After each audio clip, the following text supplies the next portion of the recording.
Quelle que soit votre occupation, quel que soit ce que vous faites, ne commettez jamais l'erreur de sortir le matin de chez vous sans prier. Je vous dis la vérité. Pourquoi? Je partage avec vous mon témoignage et mon expérience. C'était en 2011, à la faveur de la crise post-électorale. Il y a eu une crise qui a éclaté en Côte d'Ivoire. Pour ceux qui sont en Côte d'Ivoire, bien sûr. Et après cette crise, il y a eu beaucoup de morts. Donc, c'est dire qu'il y avait les armes qui circulaient un peu de partout.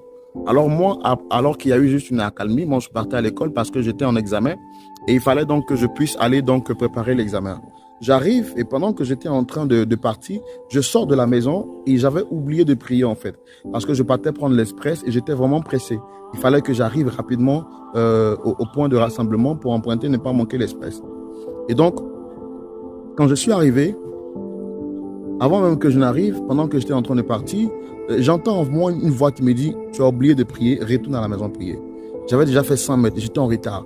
Pour moi, il n'était pas question de patienter encore. Alors je me suis dit, il faut que je parte rapidement.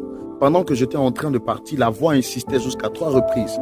Donc j'ai dû faire demi-tour pour revenir prier. Je me suis mis en genoux ce jour-là et je me rappelle très bien de la prière que j'ai eu à faire. J'ai dit, Seigneur, alors que je sors de la maison, garde-moi, protège-moi, sécurise-moi en aller comme au retour. Et puis, j'ai fait la récitation, la prière avec le psaume 23. L'Éternel mon berger, je ne manquerai de rien, ainsi de suite, vous connaissez le verset.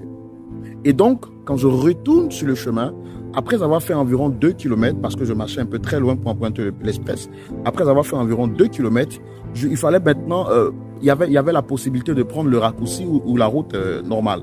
Moi, j'étais en retard et j'avais l'habitude de passer par là. Donc, j'ai pris le chemin du raccourci qui était un chemin obscurci, mais qui n'était pas vraiment très long. Alors que je prends ce chemin, j'aperçois 2 messieurs qui arrivent de l'autre côté de la rue, bien baraquelés, bien bâtis. Pour moi, c'est des gens qui sortent de la maison également comme moi, qui vont faire leur activité. Ces 2 messieurs, alors que je m'apprêtais à les dépasser, un est passé à ma gauche, l'autre est passé à ma droite, et les 2 m'ont saisi au milieu. Ils ont commencé donc à me brutaliser.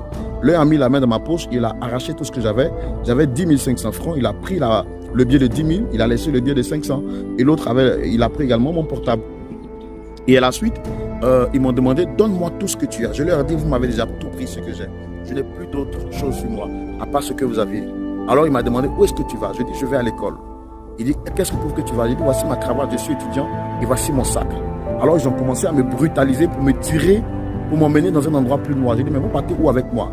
Vous avez déjà tout pris sur moi, qu'est-ce que vous voulez?